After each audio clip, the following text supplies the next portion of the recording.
Hello everybody student. आप सबका स्वागत है बेटा बीएनपी नर्सिंग कंपटीशन क्लासेस। जैसा कि बेटा आपको पता है कि जो हमने एक बीए ओबीजी एमसीक्यू सेशन की अपकमिंग एग्जाम के लिए जो एक मुहिम स्टार्ट की थी, उसी मुहिम को बेटा आगे बढ़ा रहे हैं और एक नई और अगली कदम बेटा जो हमारा अगला कदम है वह सफलता की ओर, मतलब आज का जो बेटा जो टॉपिक लेके आए हैं हम बेटा वो थ्योरी बेस्ड टॉपिक है। कैसा है बेटा? थ्योरी बेस्ड टॉपिक है, ध्यान रखना। ठीक है।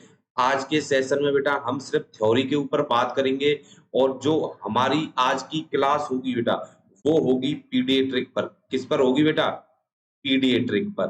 ठीक है। पीडियाट्रिक का एक जो टॉपिक है, ठीक है, एक जो टॉपिक लेके आए हैं हम बेटा, बहुत ही अच्छा टॉपिक है और जहां से एग्जाम में बेटा हर बार क्वेश्चन पूछा जाता है, तो इस टॉपिक को आप बेटा इंपॉर्टेंट कर सकते हो।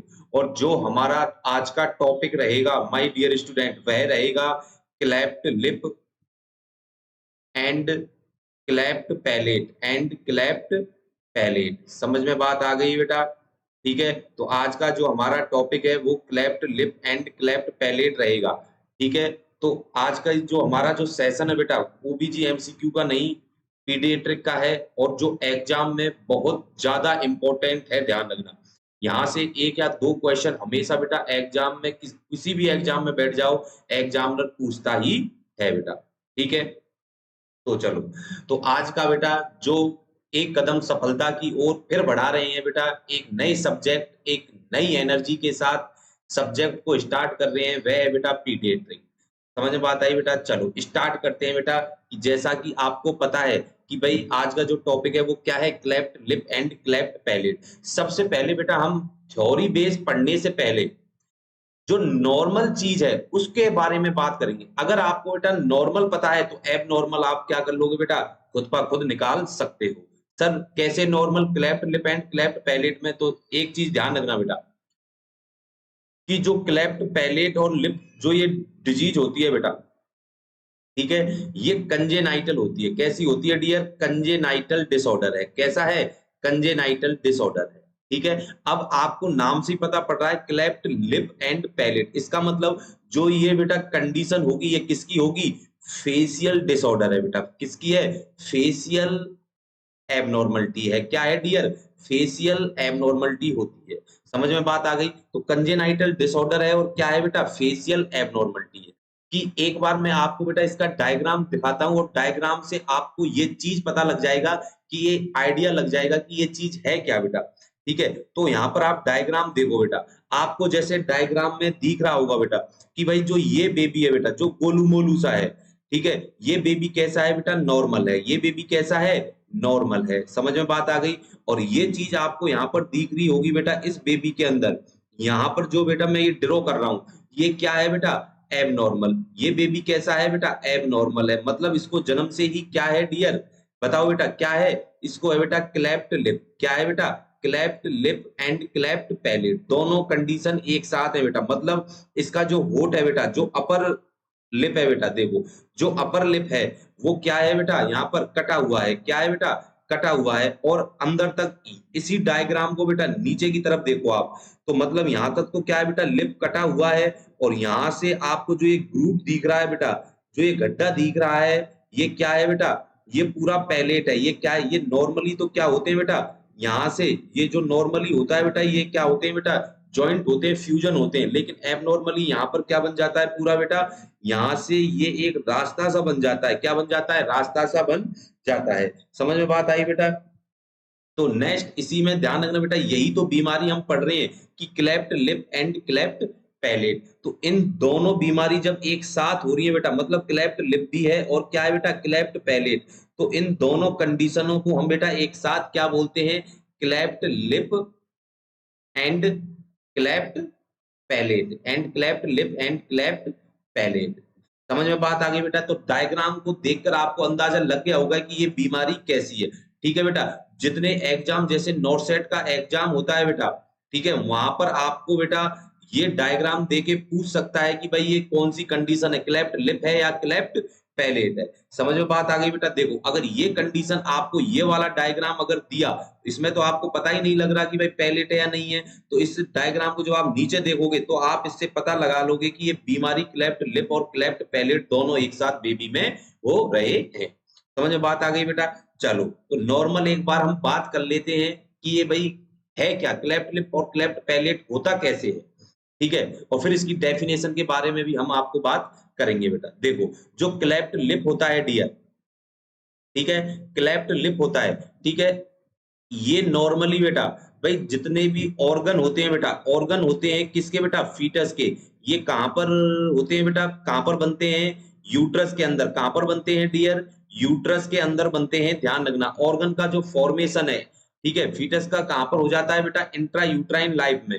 कब हो जाता है बेटा, इंट्रा यूटेराइन लाइफ में ही हो जाता है, इंट्रा यूटेराइन लाइफ में ही हो जाता है। समझते रहना बेटा, ठीक है, नॉर्मली बात कर रहे हैं अभी इंट्रा यूट्राइन लाइफ। अब बात ये पूछोगे कि सर ऑर्गन बनने का जो पीरियड है, मतलब ऑर्गन बनने की जो प्रोसेस होती है डियर, समझते जाना बेटा, ऑर्गन बनने की जो प्रोसेस होती है उसको हम क्या बोलते हैं, ऑर्गेनो, उसको हम क्या बोलते हैं, ऑर्गेनो जेनेसिस। क्या बोलते हैं, ऑर्गेनोजेनेसिस, ठीक है। ऑर्गेनोजेनेसिस का मतलब कि फॉर्मेशन ऑफ ऑर्गन। ऑर्गन का क्या हो रहा है डियर, फॉर्मेशन हो रहा है। ऑर्गन का क्या हो रहा है, फॉर्मेशन यहां पर हो रहा है। समझ में बात आ गई, ऑर्गन का क्या हो रहा है, फॉर्मेशन हो रहा है, उसको क्या बोलते हैं, ऑर्गेनोजेनेसिस। अब यहां से जो एग्जामिनर क्वेश्चन पूछता है डियर, पहला ही क्वेश्चन यहां से लिख लो। अभी तो हम नॉर्मली बात कर रहे हैं सिर्फ, ठीक है, तो ऑर्गन का जो फॉर्मेशन है वो कब से कब तक होता है, तो ध्यान रखना बेटा, जो ऑर्गेनोजेनेसिस पीरियड होता है, ऑर्गेनोजेनेसिस पीरियड, ठीक है, ऑर्गेनोजेनेसिस पीरियड, वो नॉर्मल ड्यूरेशन होता है उसका 2 वीक से लेके 8 वीक तक। कितना होता है डियर, 2 वीक से लेके 8 वीक तक। या ऑर्गन बन सकते हैं बेटा अप टू 12 वीक तक। कब तक बन सकते हैं, अप टू 12 वीक तक। नॉर्मली कितना होता है बेटा, 2 से 8 वीक में ऑर्गन बनते हैं। समझ में बात आई? अब एक बात देखो बेटा, ऑर्गन कब बनते हैं, 2 से 8 वीक, और कब तक बन सकते हैं, 12 वीक तक। अब एक कंडीशन यहां पर देखो, एक कंडीशन यहां पर देखना बेटा कि क्लेफ्ट लिप का बेटा, क्लेफ्ट लिप, क्या लिख रहा हूं बेटा, क्लेफ्ट लिप, क्लेफ्ट लिप का जो फॉर्मेशन है, फॉर्मेशन होता है नॉर्मली डियर, कब होता है, इसका ड्यूरेशन कब होता है, 4 से 7 वीक। 4 से 7 वीक में क्या होता है बेटा, ये मतलब लिप का फॉर्मेशन होता है बेटा, किसका, नॉर्मली लिप का फॉर्मेशन हो जाता है। कितने वीक में, 4 से 7 वीक में, ठीक है। अब बात करें कि सर पैलेट का जो फॉर्मेशन है, पैलेट का फॉर्मेशन होता है डियर, वो नॉर्मली कब हो जाता है, नॉर्मली कब तक हो जाता है इंट्रायूट्राइन लाइफ में, तो आंसर है बेटा 6 से 9 वीक। 6 से 9 वीक तक हो जाता है। मतलब कि जो मैंने अभी यहां पर देखो बेटा, जो मैंने अभी ऑर्गेनोजेनेसिस पीरियड बताया था वो कितने वीक का बताया था, 2 से 8 वीक का। मतलब इसी दौरान ये दोनों क्या हो रहे हैं बेटा, बन रहे हैं या नहीं बन रहे। मतलब कि जो ये क्लेफ्ट, जो ये लिप है बेटा, इसका फॉर्मेशन 4 से 7 वीक में होता है और पैलेट का 6 से 9 वीक में होता है। मतलब उसके और पास ही है नहीं है बेटा। और यहाँ पर जो मैंने ऑर्गेनो जेनेसिस का पीरियड बताया था बेटा, वो कौन सा होता है, 2 से 8 वीक में ऑर्गन बन जाते हैं। और कब तक बन जाते हैं, अप टू 12 वीक तक बनते हैं। समझ में बात आई बेटा?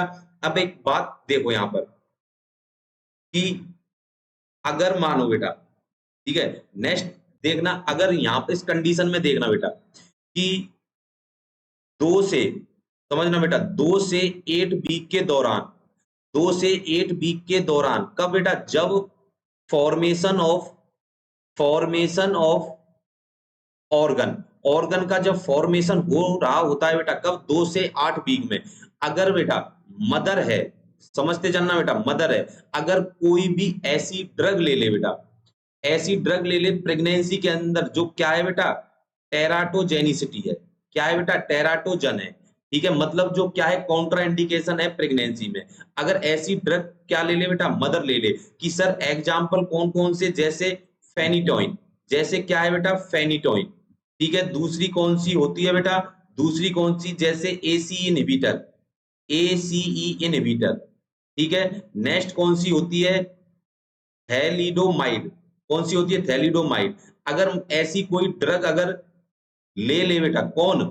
जैसे एल्कोहल, अगर मदर ऐसी कोई ड्रग ले किसमें? प्रेगनेंसी के अंदर, और स्पेशली कब? 2 से 8 वीक में, तब जब ऑर्गन का फॉर्मेशन हो रहा होता है, तब बच्चे में क्या हो जाती है बेटा? एबनॉर्मलिटी हो जाती है। तब बच्चे में क्या हो जाती है बेटा? एबनॉर्मलिटी। अब हम पढ़ कौन सी रहे हैं बेटा? Facial abnormality. किसकी पढ़ रहे हैं बेटा? Facial abnormality. तो अगर ऐसी कोई ड्रग ले रही है जिससे क्या हो बेटा? फेशियल एबनॉर्मलिटी हो जाए, तो इसका मतलब कि क्या हो सकता है बेबी को बेटा? क्या हो सकता है? Cleft lip and cleft palette हो सकता है डियर। क्या हो सकता है? Cleft lip and cleft palette हो सकता है। समझ में बात आएगी? ये तो क्या था बेटा? एक कॉज था जो मैंने आपको यहाँ पर बताया था। अब यहाँ पर नॉर्मली देखो बेटा, डायग्राम में जब आप नॉर्मली देखोगे, मैं आपको दूसरा डायग्राम दिखाता हूं बेटा, ठीक है? ये चीज देखो बेटा यहाँ पर, ठीक है? यहाँ पर देखना कि नॉर्मली ये क्या होता है बेटा, कि यहाँ पर ये क्या हो, पूरी तरीके से क्या हो बेटा? फ्यूजन हो। क्या हो? फ्यूजन हो। इसका मतलब तो ये क्या होगा? नॉर्मल हो गया। लेकिन यहाँ पर क्या है बेटा? ये कटा हुआ है। यहाँ पर क्या है? ये कटा हुआ है। तो इसका मतलब कि अगर हम इसकी क्लेफ्ट लिप की बेटा, क्लेफ्ट लिप की अगर हम डेफिनेशन अगर बनाएं डियर, तो डेफिनेशन क्या बनाएंगे कि भाई मानो कि जो ये गैप है बेटा, किसके अंदर गैप है? किसके बेटा? इसको हम क्या बोलते हैं बेटा? इस वाली बोन को हम क्या बोलते हैं? Maxilla bone. क्या बोलते हैं? Maxilla bone. मतलब कि इस प्रोसेस को क्या बोलेंगे बेटा? Maxillary process. Maxillary process. समझ में बात आई? समझते जाना बेटा कि जो ये गैप है बेटा, अगर मैगजिलरी प्रोसेस, और दूसरा क्या होता है बेटा? दूसरा समझते चलना कि ये चीज क्या है बेटा? एक एक शब्द इंपॉर्टेंट है इसका बेटा, एक एक शब्द इंपॉर्टेंट है, ठीक है? मैगजिलरी प्रोसेस ये है, और यहां पर ये क्या है बेटा? नाजल प्रोसेस है बेटा। क्या है? नाजल प्रोसेस है। मतलब नोस्ट्रिल का क्या है बेटा? एंड पार्ट है। नोस्ट्रिल का क्या है? And part. मतलब मैगजिलरी प्रोसेस और नाजल प्रोसेस बोल सकते हो बेटा। क्या बोल सकते हो? नाजल प्रोसेस बोल सकते हो, या बोल सकते हो and part of, and part of nostril. Nostril का जो एंड पार्ट है, उसमें क्या नहीं होता बेटा? उसमें क्या नहीं होता? Not be each other fusion. उसमें क्या नहीं होता डियर? फ्यूजन नहीं होता है। क्या नहीं होता है बेटा? फ्यूजन नहीं होता है। इसी को हम क्या बोलते हैं डियर? क्लेफ्ट लिप बोलते हैं। इसी को हम क्या बोलते हैं? क्लेफ्ट लिप बोला जाता है। इसी को क्या बोला जाता है? क्लेफ्ट लिप बोला जाता है। समझ में बात आ गई बेटा? तो इसी को हम क्या बोलते हैं? क्लेफ्ट लिप बोलते हैं, ठीक है? अब नेक्स्ट देखो बेटा, अब यहां पर ध्यान रखना बेटा, जो क्लेफ्ट लिप होता है बेटा, ठीक है, उसके कितने टाइप होते हैं? अगर मैं यहां पर बात करूं बेटा, सबसे पहले क्लेफ्ट लिप की बात करते हैं। सुनना कि जो क्लेफ्ट लिप है, ठीक है, क्लेफ्ट लिप, ठीक है। अब क्लेफ्ट लिप की डेफिनेशन तो मैंने आपको बता दी बेटा, एक बार फिर डेफिनेशन को यहां पर डिस्क्राइब कर देते हैं बेटा कि क्लेफ्ट लिप क्या है बेटा? इट इज एक कंजेनाइटल, एक कंजेनाइटल एबनॉर्मलिटी। क्या है डियर? एक कंजेनाइटल एबनॉर्मलिटी होती है, ध्यान रखना। इन विच कंडीशन, मतलब इस कंडीशन में क्या होता है? इन विच कंडीशन, इस कंडीशन में समझते चलना, एक एक शब्द इंपॉर्टेंट है। इस कंडीशन में होता क्या है? तो इन कंडीशन में होता है not be fusion, not be fusion each other of maxillary process and end part of nasal process. Nasal process के एंड पार्ट में क्या नहीं हो पाता डियर? फ्यूजन नहीं हो पाता। इस कंडीशन को हम क्या बोलते हैं? क्लेफ्ट लिप बोलते हैं। क्या बोलते हैं? क्लेफ्ट लिप बोला जाता है। अब क्लेफ्ट लिप, ये तो क्या है बेटा? क्लेफ्ट लिप बोला जाता है। अब यहां से अगर और इस डेफिनेशन को और थोड़ा सा स्टैंडर्ड बना के देखें बेटा, कि आपस में क्या नहीं हो पाता? फ्यूजन नहीं हो पाता। मतलब इसमें क्या रह जाता है बेटा? गैप रह जाता है। उसी गैप को हम क्या बोलते हैं? Cleft lip. अब इसका रीजन क्या हो गया बेटा? ड्यू टू, ड्यू टू इसका रीजन क्या हो गया? तो इसका रीजन हो गया बेटा, भाई कोई भी रीजन हो सकता है। अब रीजन में कौन सा है? कंजेनाइटल है, तो ये कौन सा है बेटा? Genetical abnormality. क्या है बेटा? जेनेटिकल एबनॉर्मलिटी बोल सकते हो, या बोल सकते हो कि भाई कोई भी कंडीशन हो बेटा ड्यूरिंग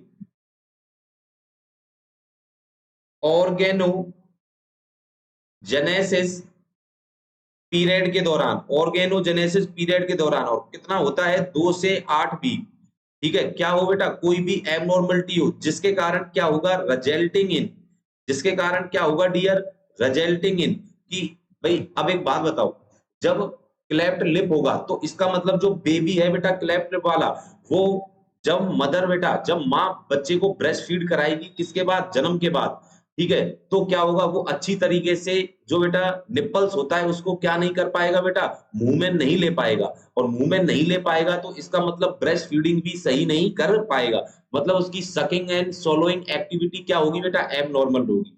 तो यहाँ पर हम लिख सकते हैं रिजल्टिंग इन एबनॉर्मल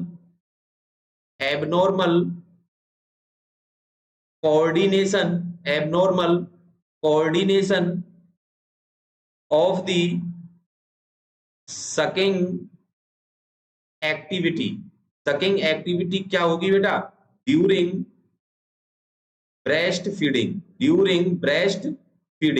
फीडिंग के दौरान सकिंग एक्टिविटी क्या होगी बेटा, एबनॉर्मल कोऑर्डिनेशन होगा। इसी को हम क्या बोलते हैं डियर, इसी को बोला जाता है क्लेफ्ट लिप। समझ में बात आई बेटा, इंपॉर्टेंट है, ध्यान रखना एक एक शब्द। अब नेक्स्ट बेटा, यहां से जो एग्जामिनर क्वेश्चन पूछता है, ठीक है, जो अक्सर क्वेश्चन आ जाता है बेटा वो टाइप से आ जाता है कि सर क्लेफ्ट लिप के कितने टाइप होते हैं, तो क्लेफ्ट लिप के होते हैं बेटा 2 टाइप। कितने टाइप होते हैं, 2 टाइप। सर कौन कौन से, यूनिलैटरल और बाइलैटरल, और सॉरी हाँ बाइलैटरल बेटा, और बाइलैटरल। समझ में बात आ गई। यूनिलैटरल का मतलब कि एक साइड हो बेटा, one side, only for one side हो, और इसका मतलब both side, right both side बेटा, बोथ साइड मतलब राइट और लेफ्ट साइड दोनों जगह हो बेटा। और यूनिलैटरल का मतलब या तो एक जगह हो, या तो राइट साइड हो या फिर लेफ्ट साइड हो। समझ में बात आ रही है नहीं आ रही। अब जो एग्जामिनर यहां से क्वेश्चन घुमाएगा बेटा तो आपसे क्वेश्चन पूछेगा, लिख लेना 5 स्टार बनाकर बेटा क्वेश्चन कि most common type of cleft lip का जो मोस्ट कॉमन टाइप होगा डियर वो कौन सा होगा, यूनिलैटरल होगा या बाइलैटरल होगा। आंसर होगा बेटा यूनिलैटरल। आंसर क्या होगा डियर, यूनिलैटरल। स्टार बना लेना बेटा इस क्वेश्चन को। नेक्स्ट देखना बेटा, यहां पर मैंने आपको टाइप बताए हैं। तो सबसे पहले टाइप, ये तो क्या है बेटा, एक नॉर्मल कंडीशन हो गई। ये तो क्या है, एक नॉर्मल कंडीशन है। अब यहां पर क्लेफ्ट लिप लिखा हुआ है, इसका मतलब देखो यहां पर जो ये दिख रहा है बेटा ये क्या है, क्लेफ्ट लिप है, क्योंकि ये आगे तक नहीं है, ध्यान रखना बेटा। तो इसको ओनली फॉर क्या बोलेंगे, क्लेफ्ट लिप। ठीक है, अब यहां पर ये एक साइड है तो इसको हमने क्या बोल दिया डियर, यूनिलैटरल। इसको हमने क्या बोल दिया, यूनिलैटरल।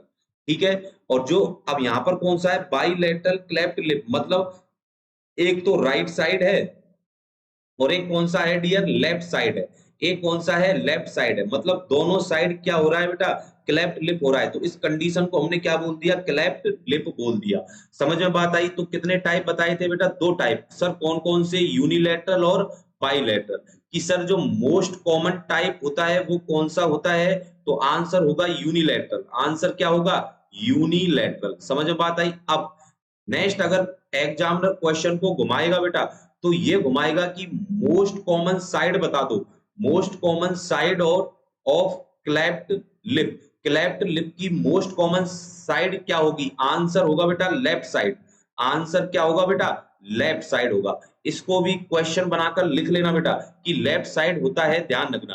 ठीक है, अब यहां पर बच्चे को पूछेंगे सर लेफ्ट साइड, मैं ये नहीं कह रहा कि बेटा राइट साइड नहीं होता, लेकिन लेफ्ट साइड सबसे ज्यादा होता है, तो इसीलिए क्या है बेटा, ये मोस्ट कॉमन भी है। समझ बात आई। तो 2 क्वेश्चन हमने टाइप से निकाल लिए हैं बेटा, मोस्ट कॉमन टाइप और मोस्ट कॉमन साइड।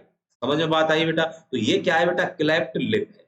समझ में बात आई। अब नेक्स्ट बात करते हैं बेटा हम किसके बारे में, नेक्स्ट बात करते हैं डियर क्लेफ्ट पैलेट के बारे में। किसके बारे में, क्लेफ्ट पैलेट के बारे में। ठीक है, अब क्लेफ्ट पैलेट मैंने आपको बेटा पहले ही बता दिया कि क्लेफ्ट पैलेट, एक बार और डायग्राम देख लो बेटा। ठीक है। अब ये चीज देखो बेटा, क्लेफ्ट लिप भी कितने टाइप का हो सकता है भाई, ये भी मोस्ट कॉमन, सॉरी, ये भी दो टाइप का, यूनिलैटरल और बाइलैटरल। समझ में बात आ गई। अब जो यूनिलैटरल होगा तो एक साइड होगा, बाइलैटरल होगा तो दोनों साइड, जैसा कि आपको डायग्राम में दिख रहा है बेटा, ये दोनों एक साथ है बेटा, ये क्लेफ्ट लिप भी है और क्लेफ्ट पैलेट भी है, और ये बाइलैटरल क्लेफ्ट लिप भी है और क्लेफ्ट पैलेट भी है। तो समझ में बात आई बेटा, ये दोनों टाइप, मतलब अब इसमें देखो, जो हार्ड पैलेट है बेटा, वो नॉर्मली क्या होना चाहिए, फ्यूजन होना चाहिए, लेकिन एबनॉर्मली ये क्या है बेटा, फ्यूजन नहीं है, क्योंकि यहाँ पर क्या बनी हुई है, ग्रुप बनी हुई है बेटा, क्या बनी हुई है, ग्रुप सी बनी हुई है, इसीलिए ये एबनॉर्मल है, ध्यान रखना। और ध्यान रखना बेटा, एक क्वेश्चन यहां से मैं बीच में ही बता रहा हूं जो इंपॉर्टेंट है, अगर मान लो किसी बच्चे को क्लेफ्ट लिप हुआ, क्या हुआ बेटा, क्लेफ्ट लिप हुआ, तो उसमें सबसे ज्यादा कौन सी एक्टिविटी अफेक्ट होती है, तो ध्यान रखना, सकिंग एक्टिविटी क्या होती है, अफेक्ट होती है, क्या होती है, सकिंग एक्टिविटी अफेक्ट होती है।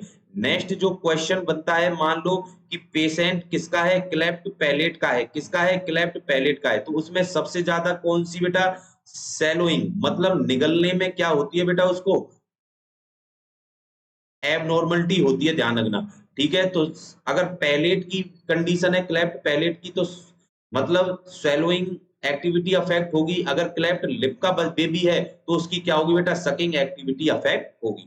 दोनों ही क्वेश्चन बेटा लगा लेना, बहुत ज्यादा इंपॉर्टेंट है, 5 स्टार लगा के।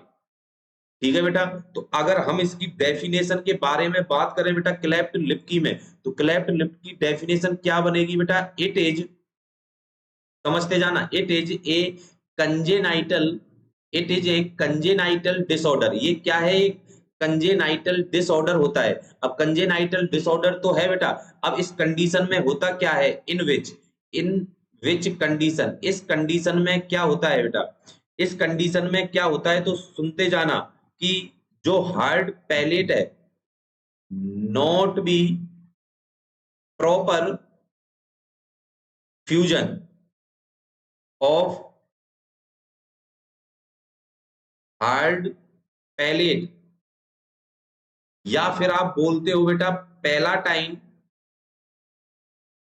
प्रोसेस ईच अदर, आपस में क्या नहीं होती बेटा, कंप्लीटली प्रॉपर फ्यूजन नहीं होती। अब इसका भी रीजन क्या हो सकता है, ड्यू टू, भाई एनी कॉज, कोई भी कॉज हो सकता है, कॉज की आगे चर्चा करेंगे बेटा। ठीक है, एनी कॉज, कोई भी कॉज हो सकता है बेटा इसका। ठीक है, अब कोई भी कॉज होने के बाद, अब इससे होगा क्या बेटा, रिजल्टिंग इन इससे क्या होता है डियर, तो इससे होता है बेटा सैलोइंग एक्टिविटी अफेक्ट होती है, क्या होती है डियर, सैलोइंग एक्टिविटी अफेक्ट होती है, सैलोइंग एक्टिविटी अफेक्ट होती है। समझ में बात आई बेटा, इसी कंडीशन को हम क्या बोलते हैं, क्लेफ्ट पैलेट बोला जाता है, इसी कंडीशन को क्या बोला जाता है, क्लेफ्ट पैलेट बोला जाता है। समझ में बात आई। अब यहाँ पर ये देखना बेटा, क्लेफ्ट लिप की बात हो गई और क्लेफ्ट पैलेट की बात हो गई। अब जो नेक्स्ट बात कर रहे हैं बेटा हम, अब करेंगे बेटा इसके कॉज के बारे में बात। अब किसके बारे में बात करेंगे डियर, कॉज के बारे में हम इसके ऊपर बात करेंगे बेटा। ठीक है, अब एक चीज देखना बेटा, कि नेक्स्ट नेक्स्ट देखो बेटा यहाँ पर,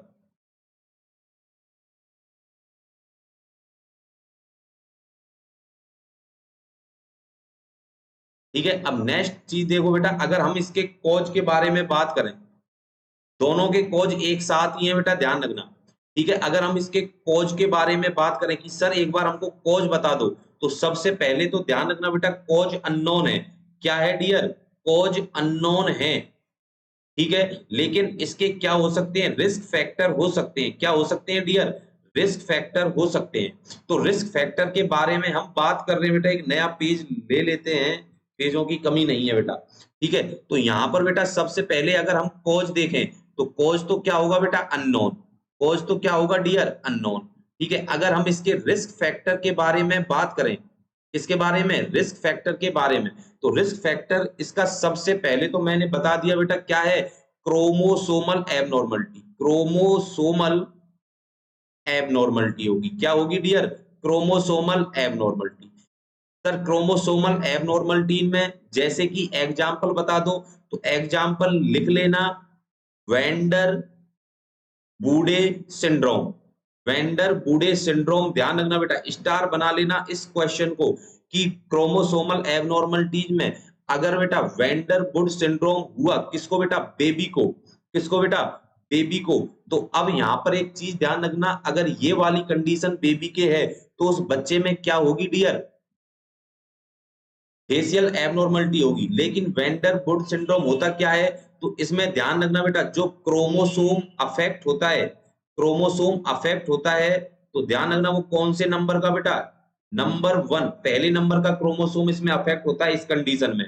इसमें क्या होता है कि जो क्रोमोसोम पर जो लाखों करोड़ों जीन लगी होती हैं, उन जीन के बीच में क्या होता है डियर, म्यूटेशन होता है। क्या होता है, म्यूटेशन।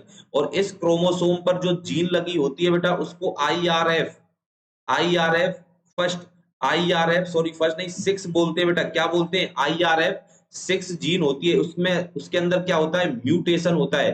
और किस पर होती है, नंबर 1 क्रोमोसोम पर होती है। अगर इस जीन क्रोमोसोम फर्स्ट पर अगर जीन का म्यूटेशन हुआ, कौन सी जीन का, आईआरएफ 6 का, तो वो कंडीशन क्या कहलाएगी बेटा, Van der Woude syndrome, vendor Woude syndrome कहलाती है। ध्यान रखना डियर, ठीक है। और ये जो कंडीशन है बेटा, ये कौन सी कंडीशन है, तो यहां से भी क्वेश्चन बनता है बेटा, ये है ऑटोसोमल। भाई ऑटोसोमल क्यों है, क्योंकि ध्यान रखना बेटा कि गुणसूत्रों की संख्या जैसे 44 plus x x, 44 plus x x मतलब 44, 45 और 46 होती है। नॉर्मल गुणसूत्रों की संख्या कितनी होती है, 46।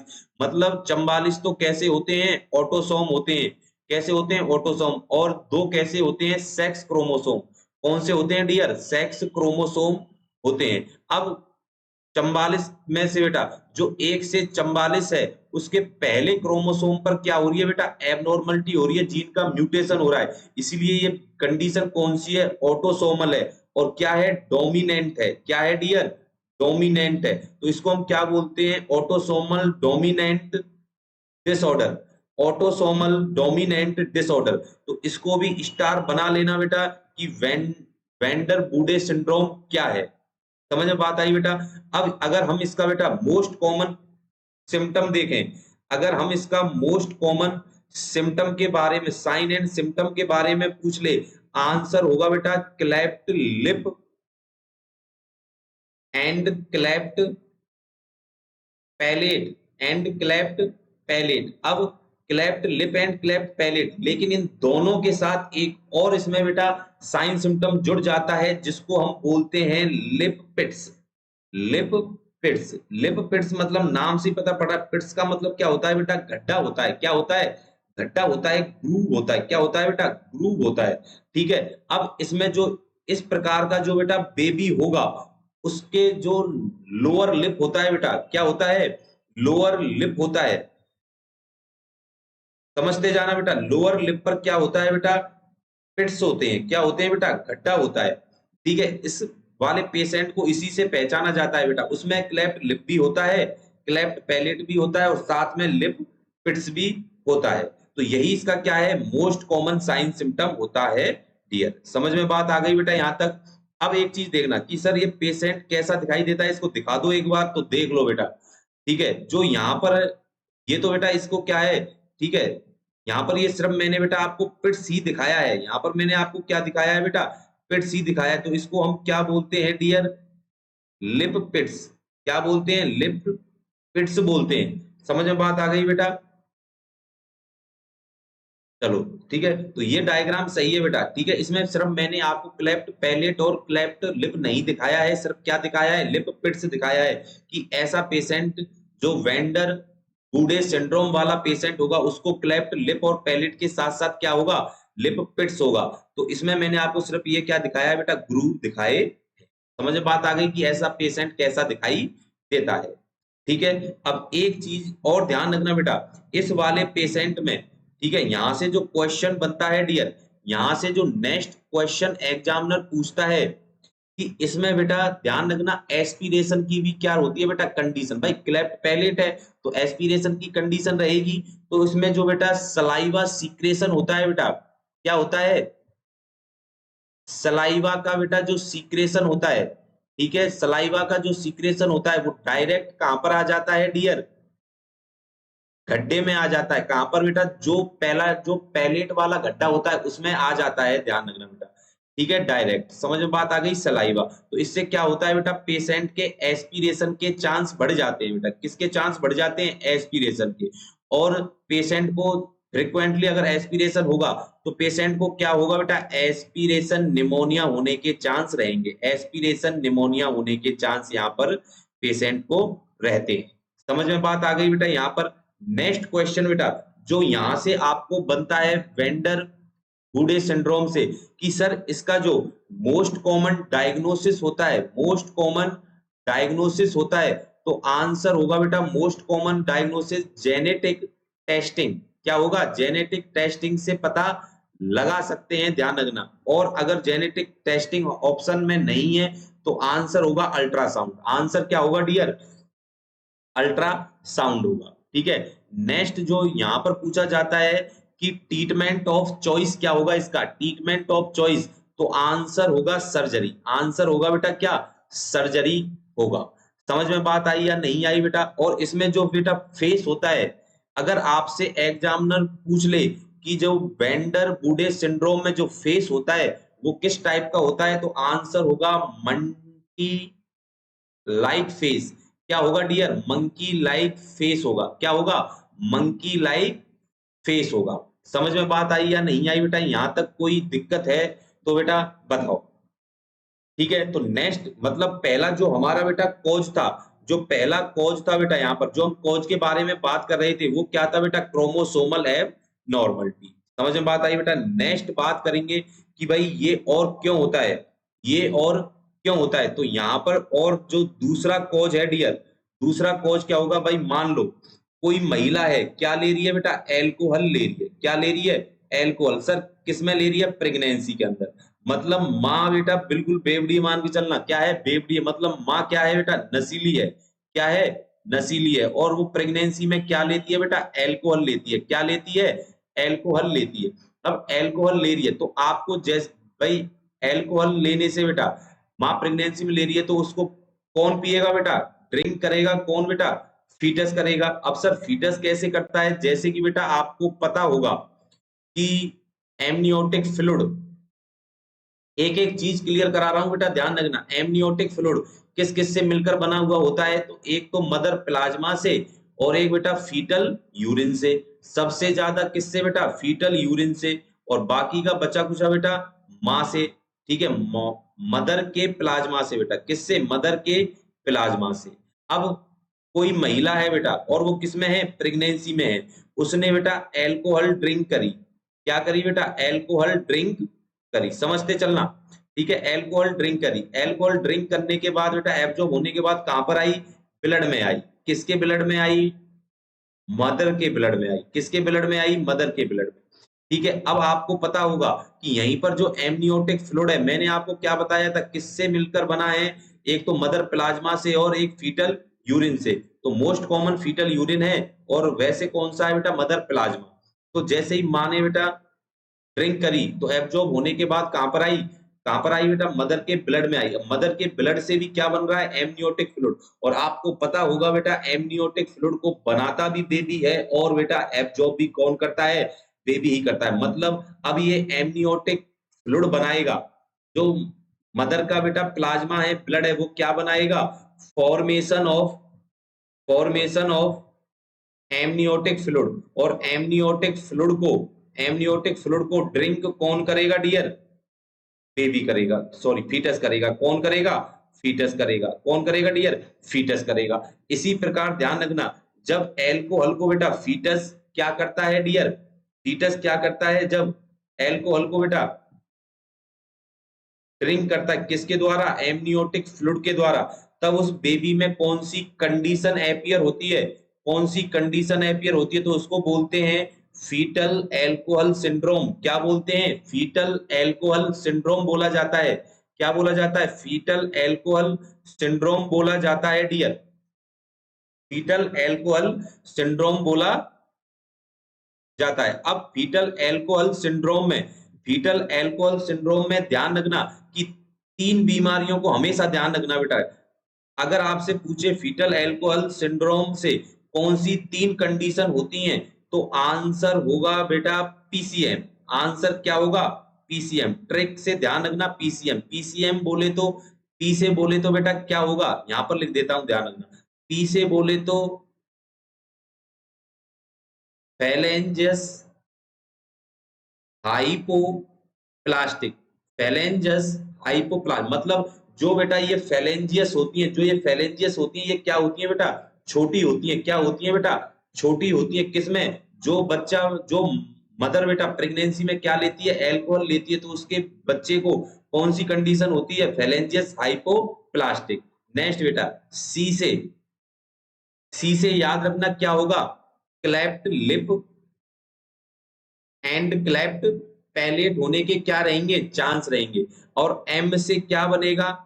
एम से बनेगा माइक्रोसेफेली। और उस बेबी का जो हेड है बेटा वो भी कैसा होगा? छोटा होगा। कैसा होगा? छोटा होगा। तो ट्रिक से याद रखना, जो मदर बेटा प्रेगनेंसी में एल्कोहल लेती है तो उसके फीटस को कौन सी कंडीशन होती है डियर? कौन सी कंडीशन होती है? तो फीटल एल्कोहल सिंड्रोम होता है। तो उसमें कौन कौन से साइन सिम्टम दिखाई देते हैं? तो ट्रिक से याद रखना पीसीएम। पी बराबर बोले तो फ्लेंजियस हाइपोप्लास्टिक, सी बराबर बोले तो cleft lip and cleft palette, और एम बराबर बोले तो माइक्रोसेफेली। माइक्रोसेफेली मतलब बेटा स्मॉल हेड होता है। क्या होता है? स्मॉल हेड होता है। समझ में बात आ गई बेटा यहां तक? तो नेक्स्ट बात करते हैं बेटा, ये तो क्या था बेटा? एल्कोहल के बारे में। मतलब जो मदर प्रेगनेंसी में एल्कोहल लेती है तो उसके बेबी को भी क्या होने के चांस रहते हैं? Cleft lip and cleft palette बेटा। ठीक है। नेक्स्ट कॉज की बात करते हैं बेटा। नेक्स्ट कॉज है phenytoin. Phenytoin drug. Phenytoin drug. अब फेनिटोइन ड्रग का यहां से 5 स्टार बना लेना बेटा। क्वेश्चन को हमेशा यहां से क्वेश्चन पूछा जाता है, 5 स्टार बनाकर चलना। सबसे पहले फेनिटोइन कौन सी है? एंटी कन्वल्जेंट ड्रग है बेटा। कौन सी है? एंटी कन्वल्जेंट ड्रग होती है, ध्यान रखना। ठीक है। अब यहां से जो इसके क्वेश्चन पूछा जाता है, इसके साइड इफेक्ट से पूछा जाता है बेटा। और साइड इफेक्ट से ट्रिक से याद रखना बेटा फेनिटोइन के, वो फेनिटोइन के साइड इफेक्ट यहां से इंपॉर्टेंट है बेटा। ट्रिक से याद रखना कि हॉट मलाई का, क्या है? हॉट मलाई का। ठीक है। इस ट्रिक से इसको याद रखना है डियर, हॉट मलाई का। हॉट मतलब एच बराबर बोले तो हिरसुटिज्म। हिरसुटिज्म। हिरसुटिज्म का मतलब होता है डियर क्या? कि excessive hair growth. Excessive hair growth on body. पूरी बॉडी पर ज्यादा से ज्यादा क्या हो जाते हैं? बाल ग्रो कर जाते हैं, उसी को हम क्या बोलते हैं? हिरसुटिज्म। और जो पेशेंट बेटा, जो पेशेंट लंबे समय से फेनिटोइन लेता है तो इसका जो साइड इफेक्ट होता है वो क्या होता है? हिरसुटिज्म। और दूसरा भी बेटा एच से और क्या बनता है? Hypertrophy. Hypertrophy of the gums. Hypertrophy of the gums मतलब जो बेटा गम्स होते हैं वो क्या हो जाते हैं? फूल जाते हैं, एक्सेसिव ग्रोथ कर जाते हैं। किसको लेने से? फेनिटोइन को लेने से, उसके साइड इफेक्ट होने से। नेक्स्ट है ओ बराबर क्या होता है? ओ बराबर होता है ऑस्टियो मलेशिया। ओ बराबर क्या होता है? Osteo Malaysia. टी बराबर क्या होता है बेटा? टेराटो जेनिसिटी। टेराटो जेनिसिटी होता है। टी बराबर क्या होता है? टेराटो जेनिसिटी। टेराटो जेनिसिटी। और एम बराबर मेगालो, नोट डाउन करते चलना, मेगालोब्लास्टिक एनीमिया। और क्या होता है? Megaloblastic anaemia. मेगालोब्लास्टिक एनीमिया मतलब जो बेटा फेनिटोइन होती है, फेनिटोइन वो किसको सप्रेस कर देती है? सप्रेस कर देती है फोलिक एसिड के, फोलिक एसिड के सिंथेसिस को ही क्या कर देती है? सप्रेस कर देती है, जिसकी वजह से क्या होता है? Megaloblastic anaemia. और ए बराबर याद रखना क्या होता है? अटैक्सिया। ए बराबर क्या होता है डियर? अटैक्सिया। अटैक्सिया मीन्स होता है in coordination, in coordination of the body, in coordination of the body. L बराबर lymph adenopathy, lymph adenopathy, lymph adenopathy बेटा। और आई बराबर क्या होता है, इनहिबिट इंसुलिन रेजिस्टेंस। क्या होता है डियर, इनहिबिट इंसुलिन रेजिस्टेंस। इसका मतलब क्या होता है कि थियोटोइन लेने से क्या होता है, हाइपरग्लाइसेमिया। क्या होता है डियर, हाइपरग्लाइसेमिया। सर कि फेनिटोइन लेने से हाइपरग्लाइसेमिया कैसे, तो इसको ध्यान रखना बेटा, नोट डाउन कर लेना। बार बार यही बताता हूं बेटा, मैंने पिछली वीडियो में भी बताया है कि फेनिटोइन लेने से ध्यान रखना बेटा कि phenytoin not be action on the insulin. Insulin पर कोई भी एक्शन ये नहीं डालती है डियर। क्या बेटा, फेनिटोइन। फेनिटोइन कभी भी ध्यान रखना डियर, किस पर अपना एक्शन नहीं करती, इंसुलिन पर, लेकिन फिर भी क्या कर देती है, हाइपरग्लाइसेमिया। वो कैसे करती है वो समझना बेटा, कैसे करती है वो समझना कि इंसुलिन कैसे करती है। तो एक चीज ध्यान रखना डियर कि मानो ये क्या है, ब्लड वेसल्स है, ठीक है, और ये क्या है, कोई भी बॉडी की सेल है। अब आपको पता होगा कि कोई भी चीज अगर जैसे मानो ग्लूकोज है, पोटेशियम है, ठीक है, कैल्शियम है, सोडियम है, अब ये सारे क्या है बेटा, ब्लड में है। अब ये ब्लड से जैसे कैल्शियम, सोडियम गया, कैल्शियम यहां से गया, पोटेशियम गया और ग्लूकोज गया। अब यहां से ध्यान, जब ये मैंने ये एरो लगाकर दिखाए हैं, ये चारों बेटा अलग अलग जगह से जा रहे। मान लो ग्लूकोज इस जगह से जाएगा, पोटेशियम इस जगह से जाएगा, कैल्शियम यहां से जाएगा और सोडियम यहां से जाएगा। मतलब ध्यान रखना कि सेल में जाने का इनका खुद का एक रास्ता है बेटा, एक दरवाजा है। जैसे मैं इसको क्या बोल दूं बेटा, दरवाजा ही बोल दूं। क्या बोल दूं बेटा, दरवाजा ही, गेट बोल देता हूं इसको, ठीक है बेटा। अब यहां से अगर मैं ये कहूं कि भाई जो ग्लूकोज है, अब मेन हम किसकी बात कर रहे हैं, ग्लूकोज की। तो ये जो ग्लूकोज होता है इसको बेटा ब्लड से और कहां तक ले जाने में बेटा, सेल तक ले जाने में। तो यहां से कहां से जाएगा, इसी रास्ते से होके ग्लूकोज अंदर आएगा। इसको ले जाने का काम कौन कर रहा है डियर, इंसुलिन कर रहा है। क्या कर रहा है बेटा, इंसुलिन, क्योंकि इंसुलिन ही ग्लूकोज को क्या करता है, ग्लूकोज का क्या कर, ग्लूकोज को क्या करता है, रेगुलेट करता है बेटा, नियंत्रण रखता है कौन, इंसुलिन। अब इंसुलिन ब्लड से ग्लूकोज को उठाएगा और कहां पर भेज देगा बेटा, सेल में भेज देगा, और सेल को ग्लूकोज मिल जाएगी, माइटोकॉन्ड्रिया एटीपी जनरेट करेंगे और पेशेंट को या पर्सन को क्या मिलेगी, एनर्जी मिलेगी। अब इस कंडीशन में कि मानो कोई पर्सन है और लंबे समय से क्या ले रहा है डियर, फेनिटोइन ले रहा है, तो फेनिटोइन क्या करेगी बेटा, जो सेल के ऊपर जो ग्लूकोज का जो बेटा गेट है, इट मींस रास्ता है, उसको ही क्या कर देगी बेटा, इनहिबिट कर देगी। क्या कर देगी, इनहिबिट कर देगी, सप्रेस कर देगी, या मैं कहूं डिस्ट्रैक्ट कर देगी। क्या कर देगी डियर, डिस्ट्रैक्ट कर देगी। अब एक बात बताओ कि यहां से इंसुलिन भी ब्लड में है और ग्लूकोज भी है। अब यहां से इंसुलिन ग्लूकोज को उठाएगा और कहां पर भेज देगा, सेल में। लेकिन सेल में जाने वाला रास्ता तो क्या हुआ पड़ा है, ग्लूकोज का डियर, सप्रेस हुआ पड़ा है, इनहिबिट हुआ पड़ा है। तो इसका मतलब कि इंसुलिन तो नॉर्मल अमाउंट में है और ग्लूकोज को कहां पर नहीं भेज पा रहा है बेटा, सेल में। क्यों नहीं भेज पा रहा है, क्योंकि रास्ता ही क्या हुआ पड़ा है, सप्रेस हुआ पड़ा है। तो ब्लड के अंदर बेटा ग्लूकोज का लेवल क्या मिला बेटा, आपको बताओ, इंक्रीज मिला, increase BGL, blood glucose level क्या मिला, इंक्रीज मिला। इसी कंडीशन को हम क्या बोलते हैं डियर, हाइपरग्लाइसेमिया। क्या बोलते हैं डियर, हाइपरग्लाइसेमिया। बताओ बेटा, मजा आ रहा है या नहीं आ रहा है आज की क्लास में, समझ में बात आई बेटा। तो हमने यहां पर यही तो पढ़ा था कि इनहिबिट इंसुलिन रेजिस्टेंस मतलब हाइपरग्लाइसेमिया, ठीक है। नेक्स्ट, के बराबर डेफिशिएंसी, डेफिशिएंसी ऑफ विटामिन के। विटामिन के की क्या हो जाएगी बेटा, डेफिशिएंसी भी करवा सकता है कौन, फेनिटोइन। अब यहां पर देखो बेटा कि जो विटामिन के बारे में यहां से कई बार क्वेश्चन पूछा जाता है, तो यहां पर देख लेते हैं विटामिन के होता क्या है। तो विटामिन के सबसे पहले ध्यान रखना कि ब्लड आपसे क्वेश्चन पूछे कि which vitamin responsible responsible for blood clotting, blood clotting के लिए कौन सी विटामिन रेस्पॉन्सिबल है? आंसर होना चाहिए आपका विटामिन के। आंसर क्या होना चाहिए डियर? विटामिन के। लिख लो, बुरे वक्त में काम आएगी। आरआरबी एग्जाम में पूछा हुआ क्वेश्चन है बेटा, आरआरबी एग्जाम में पूछा हुआ क्वेश्चन है कि which vitamin is responsible for the blood clotting? Answer vitamin K. Next question पूछा जाता है कि विच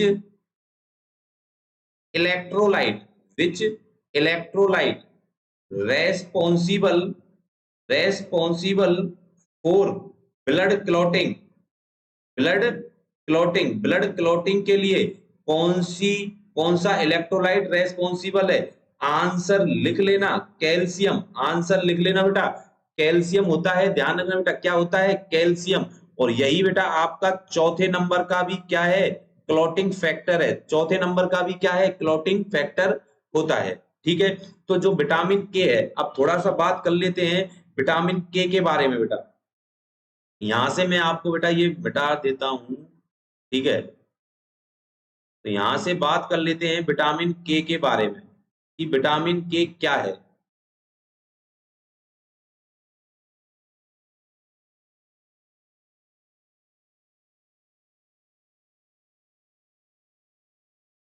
सुनो बेटा, कि जो अब यहां पर जो विटामिन के है डियर, तो सबसे पहले ध्यान रखना कि जो विटामिन के है वो एग्जाम में पूछा जाता है कि सिंथेसिस करती है बेटा क्या? विटामिन के किसका? क्लॉटिंग फैक्टर का क्या करती है? सिंथेसिस करती है। ध्यान रखना। और एग्जामिनर पूछता है बेटा यहां से कि कौन कौन से क्लॉटिंग फैक्टर का, तो ध्यान रखना 2, 7, 9, 10 मतलब 4 क्लॉटिंग फैक्टर का क्या करती है? सिंथेसिस करती है। कौन बेटा? विटामिन के। कौन कौन से क्लॉटिंग फैक्टर? 2, 7, 9 और 10। समझ में बात आ रही है? अब यहां से जो एग्जामिनर ने बेटा एक बार जिपमेर पांडुचेरी, ठीक है, यहां से जिपमेर एग्जाम पांडुचेरी में ये क्वेश्चन एक्सेप्ट करके पूछा था डियर, एक्सेप्ट करके पूछा था कि विटामिन के कितने क्लॉटिंग, कौन कौन से क्लॉटिंग फैक्टर का सिंथेसिस करती है? सभी का करती है, एक का नहीं। ऑप्शन में यही था बेटा, ए बी सी डी। 2, 7, 9 और 12। आंसर क्या होगा डियर? 12। आंसर क्या होगा? 12। क्योंकि कितने क्लॉटिंग फैक्टर का? 2, 7, 9, 10। समझ में बात आई बेटा? नेक्स्ट, कि जो विटामिन के है इसका मैकेनिज्म ऑफ एक्शन क्या है? तो मैकेनिज्म ऑफ एक्शन है क्या बेटा?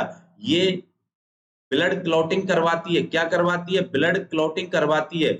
मतलब ब्लीडिंग को क्या करती है? प्रिवेंट करती है। ब्लीडिंग को क्या करती है? प्रिवेंट करती है। तो एग्जामिनर बेटा यहां से फिर एक क्वेश्चन आपसे पूछता है डोज से, डोज से पूछेगा, डोज ऑफ विटामिन के। विटामिन के की डोज क्या होगी? अब पेशेंट आपके पास दो हो सकते हैं बेटा, एक तो प्री टर्म के लिए पूछ सकता है और एक टर्म के लिए पूछ सकता है। प्री टर्म के लिए तो ध्यान रखना 0.05 ml लेंगे और बेटा टर्म के लिए 0.1 ml। दुगना कर देना बेटा, कितना कर देना? दुगना कर देना, मतलब 0.1 ml। कितना लेंगे बेटा? 0.1 ml। समझ में बात आई या नहीं आई बेटा यहां तक? चलो नेक्स्ट बात करते हैं बेटा इसके बारे में। सॉरी बेटा, थोड़ा सा यहाँ पर डोज में गड़बड़ी है बेटा। तो यहाँ पर देखना जो डोज है डियर, थोड़ी सी सॉरी गलती हो गई। प्री टर्म के बारे में पूछे तो 0.5 ml, 0.5 ml और टर्म में इसका दुगना कर देना, मतलब कितना बेटा? 1 ml। कितना कर देना डियर? 1 ml। ठीक है, और प्री टर्म में आधा कर देना 0.5 ml। समझ में बात आई बेटा यहाँ तक? नेक्स्ट बात करेंगे बेटा, देखो ये तो डोज के बारे में बात हो गई, ठीक है, डोज के बारे में। और एक चीज ध्यान रखना, जो विटामिन के है बेटा ये खुद एंटीडोट है सर, किसका? वारफेरिन का। वारफेरिन का जो एंटीडोट होता है डियर, वो कौन होती है? कौन सी मेडिसिन? विटामिन के होती है बेटा। कौन सी होती है? विटामिन के होती है। समझ में बात आई बेटा? तो यहाँ पर विटामिन के से जितने भी क्वेश्चन मैंने एग्जाम में पूछे जाते हैं बेटा, वो सारे क्वेश्चन यहाँ पर आपको एक बार रिपीट करवा दिए। समझ में बात आई बेटा? चलो नेक्स्ट कोज के बारे में बात करते हैं बेटा। नेक्स्ट कोज के बारे में हम बात करते हैं कि सर नेक्स्ट कोज क्या होगा इसका। तो कोज सबसे पहले तो हमने कौन सा कोज पढ़ा बेटा? यहां पर देखना, कि सबसे पहले हमने पढ़ा क्रोमोसोमल एबनॉर्मलिटी। क्या पढ़ा डियर? Chromosomal abnormality. ठीक है, उसके बाद हमने क्या क्रोमोसोमल एबनॉर्मलिटीज में हमने क्या पढ़ा था? Van der Woude syndrome. क्या पढ़ा था बेटा? Van der Woude syndrome. ठीक है, नेक्स्ट हमने ड्रग पढ़ी बेटा एल्कोहल। उसके बाद हमने क्या पढ़ा? फेनिटोइन। फेनिटोइन से जितने भी एग्जाम में क्वेश्चन बनते थे, एल्कोहल से जितने भी एग्जाम में क्वेश्चन बनते थे, वो हमने सारी बात यहाँ पर कर ली। नेक्स्ट जो अगर बेटा एक ड्रग और आती है थैलिडोमाइड। थैलिडोमाइड थैलिडोमाइड से भी यहाँ से बेटा जो क्वेश्चन बनते हैं वो मैं आपको बता देता हूं। अगर महिला थैलिडोमाइड मेडिकेशन ले तो उस बच्चे में बेटा क्या हो सकता है? कोई भी माल फॉर्मेशन हो सकता है, एबनॉर्मलिटी आ सकती है। अब वो कौन सी आएगी मैं आपको यहाँ पर बता दूंगा, क्योंकि ये जितनी भी मैं लिखा रहा हूँ बेटा ये टेराटोजन ड्रग है बेटा। कौन सी है? टेराटोजन ड्रग है, टेराटोजन ड्रग है, और इनकी वजह से भी क्या हो सकती है? फेशियल एबनॉर्मलिटी हो सकती है। अब थैलिडोमाइड सबसे पहले बेटा फर्स्ट जर्मन ड्रग कौन सी है? आंसर होगा सर कौन सा? Thalidomide. Next first teratogen drug कौन सी है? आंसर होगा थैलिडोमाइड। ठीक है, उसके बाद साइड इफेक्ट क्या होगा बेटा? अगर महिला प्रेगनेंसी में थैलिडोमाइड ले ले तो आंसर होगा फैकोमेलिया। आंसर क्या होगा डियर? फैकोमेलिया। फैकोमेलिया का मीन्स होता है क्या? कि malformation of the fetus body. मतलब फीटस की बॉडी का क्या हो? माल फॉर्मेशन हो। मतलब जैसे एक हाथ ना बने भाई, एक होठ ना बने, मतलब क्लेफ्ट लिप या क्लेफ्ट पैलेट हो, तो ये सारे क्या है? माल फॉर्मेशन है फीटस की बॉडी के। इसको क्या बोलते हैं? फैकोमेलिया बोला जाता है बेटा। समझ में बात आई? नेक्स्ट ड्रग है बेटा जैसे वारफेरिन। वारफेरिन भी ध्यान रखना डियर, प्रेगनेंसी में अवॉइड की जाती है। ये एक ओरल एंटीकोगुलेंट होती है। क्या होती है? ओरल एंटीकोगुलेंट होती है। क्या होती है डियर? ओरल एंटीकोगुलेंट होती है। उसके बाद ठीक है, avoid in pregnancy. Avoid in pregnancy, pregnancy में इसको अवॉइड किया जाता है। कि सर क्यों किया जाता है? क्योंकि ये बेटा प्लेसेंटा बैरियर को क्रॉस कर जाती है बेटा। प्लेसेंटा बैरियर को क्रॉस कर देती है। तो ध्यान रखना, अगर एग्जामिनर आपसे बेटा नेक्स्ट क्वेश्चन पूछे, यहां से क्वेश्चन लगा लेना स्टार बनाकर कि drug of choice in drug of choice of anticoagulant anticoagulant in pregnancy. Pregnancy के अंदर एंटीकोगुलेंट कौन सी ड्रग ऑफ चॉइस होती है? आंसर होगा हिपेरिन। आंसर क्या होगा डियर? हिपेरिन होगा। क्यों? क्योंकि ये बेटा प्लेसेंटा बैरियर को क्रॉस नहीं करती है बेटा। क्या नहीं करती है? प्लेसेंटा बैरियर को क्रॉस नहीं करती है। इसीलिए ध्यान रखना कि अगर प्रेगनेंसी में हमें एंटीकोगुलेंट देनी है तो कौन सी ड्रग देनी है? आंसर होगा हिपेरिन होगा। आंसर क्या होगा डियर? हिपेरिन होगा। ठीक है, नेक्स्ट कॉज के बारे में बात कर रहे हैं। अगर महिला को बेटा प्रेगनेंसी में क्या हो जाए? डायबिटीज मेलाइटिस, जिसको हम क्या बोलते हैं? गेस्टेशनल डायबिटीज मेलाइटिस बोला जाता है, तो उस महिला को भी क्या होने के चांस होते हैं बेटा? उस बेबी को भी क्या होने के चांस होते हैं? Gestational sorry cleft lip and cleft palette होने के चांस रहते हैं। समझ में बात आई? नेक्स्ट बेटा, अगर माँ की बेटा जो एज है एडवांस एज, मतलब अगर 35 साल से क्या है बेटा ज्यादा है, तो उस कंडीशन में भी बच्चे को बेटा cleft lip and cleft palette होने के चांस होते हैं बेटा। नेक्स्ट नेक्स्ट जो कॉज बनता है deficiency of folic acid. Folic acid की क्या हो? डेफिशिएंसी हो, या फिर मानो बेटा जिंक की क्या हो? डेफिशिएंसी हो, तो इन कंडीशन में भी क्या हो सकता है? Cleft lip and cleft palette हो सकता है। समझ में बात आ गई? चलो नेक्स्ट हम बात करते हैं बेटा इसके साइन सिम्टम के बारे में।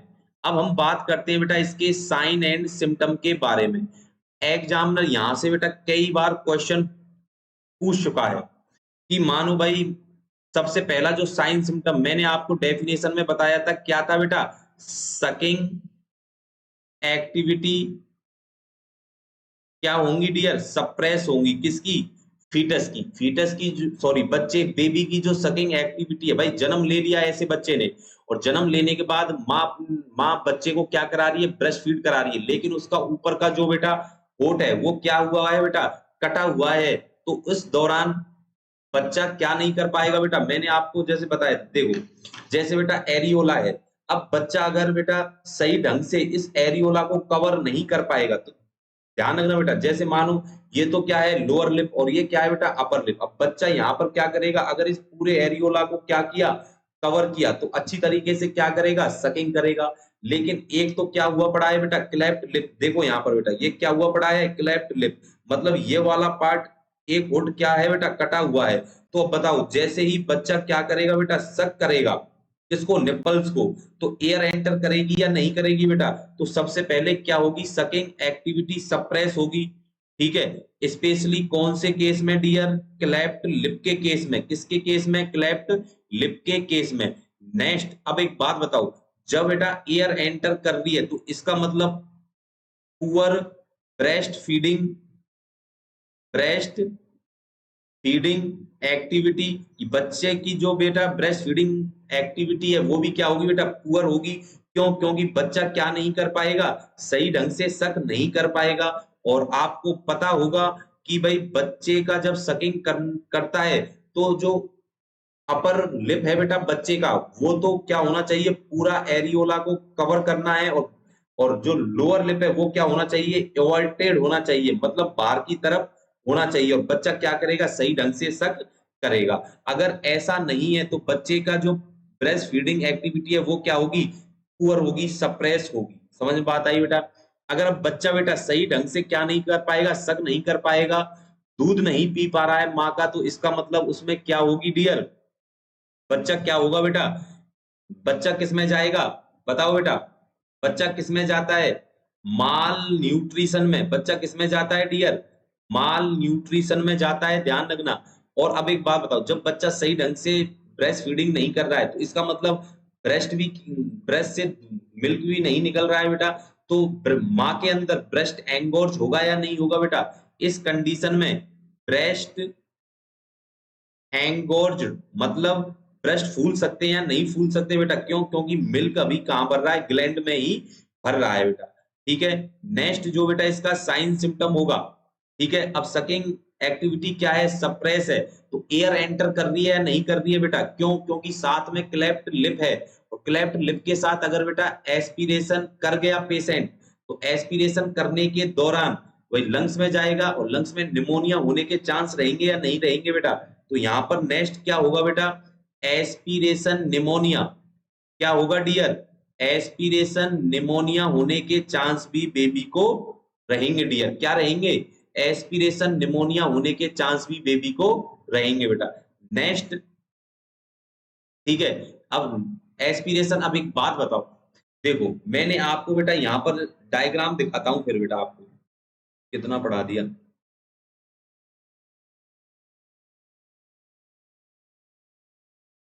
ये देखो बेटा। ठीक है, अब यहाँ पर देखो जो क्लेफ्ट लिप है बेटा, क्लेफ्ट जो लिप होता है और क्लेफ्ट पैलेट, अब ये देखो यहाँ पर ये ग्रुप बना हुआ है, गड्ढा बना हुआ है। अब मानो बेटा बेबी क्या कर रहा है बेटा, ब्रेस्ट फीड कर रहा है, क्या कर रहा है डियर, ब्रेस्ट फीड कर रहा है, क्या कर रहा है, ब्रेस्ट फीड कर रहा है। अब अगर मानो दूध इसमें भर गया, मिल्क इस गड्ढे में बेटा भर गया, यहाँ पर अगर भर गया, और वो क्या रहा बेटा, भाई जैसे कि भाई मान लो एक बर्तन है, उसमें आप पानी भर के छोड़ दो तो उसमें क्या हो जाते हैं, मच्छर हो जाते हैं या नहीं हो जाते, ठीक है, बदबू मारने लग जाती है, नहीं लग जाती है। ऐसे ही अगर यहाँ पर गड्ढे में दूध भरा रहेगा तो बच्चे के मुंह से क्या आएगी डियर, स्मेल आएगी या नहीं आएगी, ठीक है, और मुंह से स्मेल आने को बेटा क्या बोला जाता है डियर, मुंह से स्मेल आना, बदबू आना, क्या कहलाता है, तो ये कहलाता है हेलिटोसिस, क्या कहलाता है, हेलिटोसिस, मतलब मुंह से बदबू आना। समझ बात आ गई। नेक्स्ट, अब क्लेफ्ट लिप और क्लेफ्ट पैलेट की कंडीशन में अगर रिकरेंट ईयर इन्फेक्शन होने के चांस भी होते हैं डियर, ईयर इन्फेक्शन होने के चांस। और बेबी क्या हो सकता है, हियरिंग लॉस भी हो सकता है, बेबी को क्या हो सकता है डियर, हियरिंग लॉस भी। नेक्स्ट है रीअकरेंट नोज इन्फेक्शन, नोज इन्फेक्शन होने के चांस भी होते हैं, ध्यान रखना बेटा, क्या होते हैं, नोज इन्फेक्शन होने के चांस भी होते हैं। नेक्स्ट क्लेफ्ट पैलेट है, मतलब कि बच्चा सही ढंग से क्या नहीं कर पाएगा बेटा, दूध को नहीं निगल पाएगा, इसलिए क्या होगा, डिस्फेजिया। क्या होगा डियर, डिस्फेजिया, मतलब डिफिकल्टी ऑफ सैलोइंग, मतलब निकलने में बच्चे को क्या हो रही है, डिफिकल्टी हो रही है, बच्चे को क्या हो रही है डियर, डिफिकल्टी हो रही है, उसको क्या बोलते हैं, डिस्फेजिया। ठीक है, डिस्फेजिया बोला जाता है, लेकिन ये स्पेशली कौन से केस में डियर, क्लेफ्ट पैलेट के केस में, किसके केस में, क्लेफ्ट पैलेट के केस में, किसके केस में, क्लेफ्ट पैलेट के केस में होता है, ध्यान रखना, क्लेफ्ट पैलेट के केस में होता है। तो ये क्या है बेटा, साइन सिम्टम है जो एग्जाम में कई बार पूछे गए हैं। ठीक है बेटा, एग्जाम में कई बार पूछे गए हैं, तो ये जितने भी बताए हैं बेटा जो एग्जाम में कई बार, यहां से जो थ्योरेटिकल क्वेश्चन बनता है, सकिंग से बनता है, और कहां से बनता है, डिस्फेजिया से भी बनता है, और एस्पिरेशन निमोनिया से भी यहां से क्वेश्चन कई बार पूछे गए हैं। ठीक है, नेक्स्ट मैनेजमेंट, नेक्स्ट बात करते हैं बेटा management, management of cleft lip and palate. ठीक है, मैनेजमेंट के बारे में बेटा, यहां से जो हर एक लाइन से मैनेजमेंट से क्वेश्चन निकालेंगे बेटा, तो इसको हम दो भागों में डिवाइडेड कर लेते हैं डियर। ठीक है, एक तो क्लेफ्ट लिप के बारे में पढ़ेंगे, और दूसरा मैनेजमेंट किसके बारे में, क्लेफ्ट पैलेट के बारे में। समझ में बात आई। अब यहां पर देखो क्लेफ्ट लिप, अगर हम इसकी क्या करें बेटा, सर्जरी करें, क्या करें डियर, सर्जरी करें, तो सर्जरी के दौरान, सर्जरी को क्या बोलते हैं, तो आंसर होगा चीलियोप्लास्टी। क्या बोलते हैं डियर, चीलियोप्लास्टी।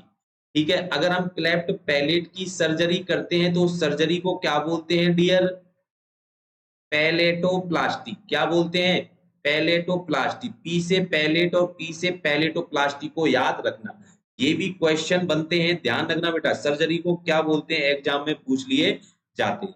नेक्स्ट, ठीक है, ड्यूरेशन, सर्जरी का ड्यूरेशन क्या होता है, सर्जरी का ड्यूरेशन, तो ध्यान रखना, जो क्लेफ्ट लिप की सर्जरी पहले कर दी जाती है और क्लेफ्ट लिप की और क्लेफ्ट पैलेट की बाद में, मतलब इसका ड्यूरेशन जो होगा, अगर मंथ में पूछे तो 2 to 3 मंथ, वीक में पूछे तो 6 to 8 वीक भी आंसर सही है डियर, 6 to 8 वीक भी आंसर क्या होगा आपका यहाँ पर बेटा, राइट होगा, ध्यान रखना बेटा, क्या होगा, राइट होगा। ठीक है, नेक्स्ट, अगर इसका ड्यूरेशन पूछे डियर आपके कि भाई क्लेफ्ट पैलेट की सर्जरी कब की जाती है, आंसर होगा बेटा 12 से 18 मंथ पर, 12 से 18 मंथ पर, ये दोनों क्वेश्चन एग्जाम में पूछे जा चुके हैं डियर। ठीक है, नेक्स्ट, ठीक है, अब इन क्लेफ्ट लिप और क्लेफ्ट पैलेट की जब सर्जरी करते हैं तो एक रूल यूज होता है बेटा, एक रूल यूज होता है, rule of cleft lip and palate surgery. कौन सा रूल यूज होता है, तो आंसर होगा rules of 10, rules of 10, rules of 10 का मतलब है बेटा, लिख लेना, बहुत ज्यादा इंपॉर्टेंट है कि बेबी का जो वेट है, बेबी का जो वेट है वो कितना होना चाहिए डियर, 10 पाउंड, कितना होना चाहिए, 10 पाउंड। बेबी का जो हीमोग्लोबिन है वो कितना होना चाहिए, 10 ग्राम परसेंट, 10 ग्राम परसेंट।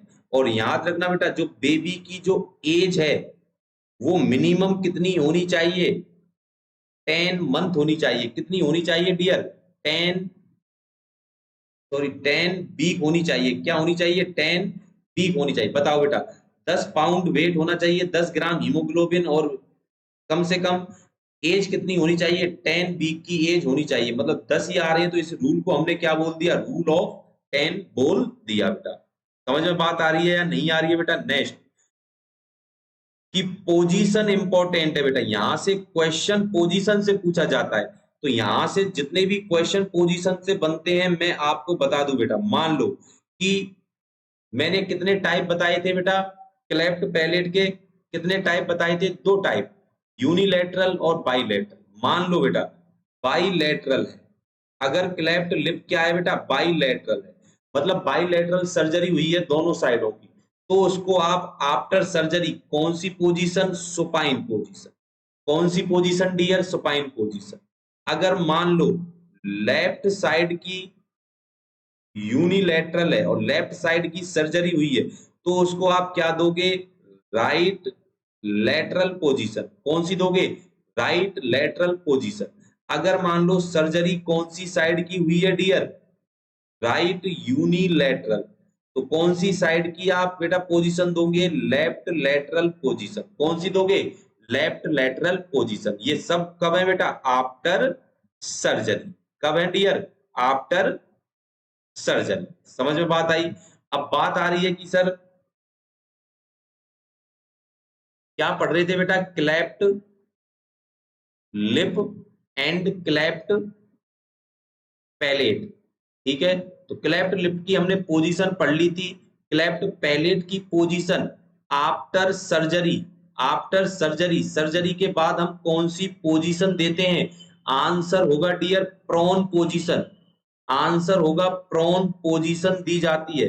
अब एग्जामिनर थोड़ा सा क्वेश्चन को घुमाएगा तो यहां से पूछ लेगा व्हाई, क्यों दी जाती है, प्रोन पोजीशन क्यों दी जाती है, तो आंसर होगा टू फैसिलिटेट ड्रेनेज सीक्रेशन। मतलब सीक्रेशन क्या निकलने चाहिए बेटा, अच्छी तरीके से निकलने चाहिए, इसलिए पैलेट की सर्जरी के बाद कौन सी पोजीशन, प्रोन पोजीशन हम देते हैं। नेक्स्ट यहां से जो क्वेश्चन बनता है बेटा, क्लेफ्ट लिप। भाई मान लो क्लेफ्ट लिप की सर्जरी हुई है और क्लेफ्ट लिप की सर्जरी के बाद भाई बच्चे को जो यहाँ स्विचर लगाए हैं, तो बच्चा स्विचर को बेटा हाथ से क्या नहीं करते बेटा, रगड़ नहीं दे, स्क्रैच नहीं कर दे, स्विचर में बेटा ब्लीडिंग नहीं निकाल दे, तो उसके लिए बेटा यहाँ पर कौन सा इंस्ट्रूमेंट यूज किया जाता है बेटा, कौन सा इंस्ट्रूमेंट यूज किया जाता है, आंसर होगा बेटा कौन सा, लॉगन बो।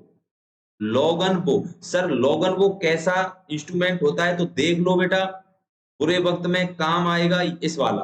ये क्या है बेटा, ये जो इंस्ट्रूमेंट आपको यहाँ पर बेटा सही ढंग से विजिबल हो रहा है, आई होप कि विजिबल हो रहा होगा बेटा। ठीक है, इसको हम क्या बोलते हैं, लॉगन बो।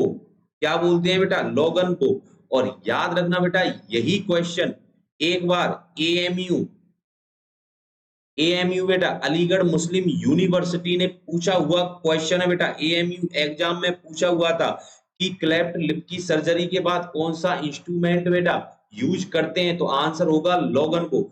ये तो क्या है, आर्टिकल्स कैसे यूज करते हैं वो देख लो बेटा, इस प्रकार लगाते हैं बच्चे के मुंह पर बेटा, इस प्रकार लगाते हैं।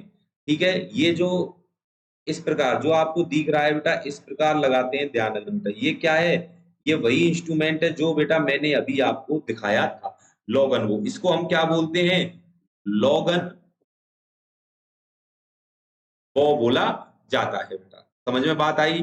चलो नेक्स्ट, लॉगन वो। ठीक है, और ये एग्जाम एएमयू में पूछा हुआ क्वेश्चन है डियर, एएमयू एग्जाम में पूछा हुआ क्वेश्चन। नेक्स्ट बात करते हैं कि सर जब, एक चीज यहाँ पर और बताता हूँ बेटा मैं आपको, कि जैसे भाई यहाँ पर तो हमने क्या लगा दिया बेटा, एक इंस्ट्रूमेंट लॉगन को लगा दिया। अब एक और पूछा जाता है कि रेस्ट्रेंट कौन सा यूज करते हैं। रेस्ट्रेंट का मतलब होता है बांधना। क्या होता है बेटा, बांधना। मतलब कि बच्चा हाथों से क्या नहीं कर ले, क्या नहीं कर ले डियर, कि उसको स्क्रैच नहीं कर ले फ्यूचर को, तो उसके लिए हम बेटा कौन सा रेस्ट्रेंट यूज करते हैं, तो आंसर होगा एल्बो रेस्ट्रेंट। Elbow restaurant. क्या होगा, एल्बो रेस्ट्रेंट। तो इसको भी थोड़ा सा आपको बेटा एग्जाम की दृष्टि से याद रखना है। नेक्स्ट बेटा, क्लेफ्ट पैलेट के अंदर बेटा इंस्ट्रूमेंट कौन सा यूज करते हैं? इंस्ट्रूमेंट आंसर होगा पैलाटल ऑब्टूरेटर। पैलाटल ऑब्टूरेटर मतलब कि भाई मान लो पैलेट की सर्जरी हुई है और मुंह के अंदर बेटा, मुंह के अंदर क्या लगाए बेटा, हम एक जो इंस्ट्रूमेंट लगाते हैं उसको हम क्या बोलते हैं? पैलाटल ऑब्टूरेटर। इसको भी देख लो बेटा आप, बुरे वक्त में ये भी काम आ जाएगा बेटा। ये वाला कि जो ये वाला आपको इंस्ट्रूमेंट बेटा दिखाई दे रहा है, आई होप विजिबल होगा बेटा, ध्यान से। ठीक है, इसको हम क्या बोलते हैं डियर? पैलाटल ऑब्टूरेटर। पैलाटल ऑब्टूरेटर बोला जाता है बेटा। एक और देख लो ये वाला, कि ये तो मैंने अलग से दिखाया था, ये इस प्रकार क्या किया जाता है बेटा? इंसर्ट किया जाता है। देखो यहाँ पर ये इस प्रकार इंसर्ट आपको दिखाई दे रहा हुआ बेटा, इस प्रकार। ठीक है, इसको हम क्या बोलते हैं? पैलाटल ऑब्टूरेटर्स बोला जाता है बेटा। आई होप समझ में आ रहा होगा बेटा यहां तक तो। ठीक है, चलो ये सारे डायग्राम में इसलिए दिखा रहा हूं बेटा क्योंकि एग्जाम में आपसे पूछ सकते हैं, अपकमिंग जो नॉट सेट एग्जाम है बेटा। ठीक है, नेक्स्ट। ठीक है, तो इंस्ट्रूमेंट ये हो गए बेटा कि इंस्ट्रूमेंट कौन सा, पोजीशन हो गई। जो हर एग्जाम में मैनेजमेंट से जितने भी क्वेश्चन यहाँ पर बनते हैं बेटा, वो सारे मैंने आपको यहाँ पर करीबन करीबन बता दिए बेटा। ठीक है, नेक्स्ट जो क्वेश्चन बनता है बेटा, सर्जरी से भी जो क्वेश्चन बनता है। अब यहाँ पर जो आप स्विचर, एक और क्वेश्चन बनता है बेटा यहाँ पर कि जो स्विचरिंग करते हैं डियर, जो स्विचरिंग करते हैं वो किस टाइप की होती है? तो ध्यान रखना बेटा किस टाइप की, जैसे जेड ट्रैक स्विचरिंग, जेड ट्रैक स्विचरिंग करते हैं। ध्यान रखना बेटा कैसी करते हैं?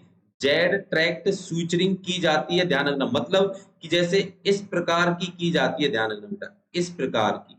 ठीक है, मतलब ये जेड बन रहा है या नहीं बन रहा बेटा, देखो यहाँ पर एक ये और ये, मतलब इस प्रकार की क्या की जाती है डियर? स्विचरिंग की जाती है। इसको हम क्या बोलते हैं? जेड ट्रैक स्विचरिंग बोलते हैं बेटा। देखो ये भी शायद डायग्राम होगा बेटा और अच्छी तरीके से आपको बेटा क्लियर दिखाई देगा, क्लियरिटी आपको आ जाएगी बेटा।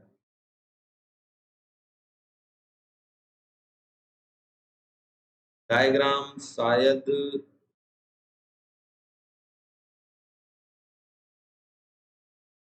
नहीं है, सॉरी बेटा। ठीक है, डायग्राम बेटा इसका स्विचरिंग का नहीं है, जो मैंने आपको यहाँ पर बताया है बेटा ये वाला। ठीक है, इसी प्रकार क्या की जाती है बेटा? स्विचरिंग की जाती है इस प्रकार। ठीक है, उसी को हम क्या बोलते हैं बेटा? जेट ट्रैक स्विचरिंग बोली जाती है बेटा।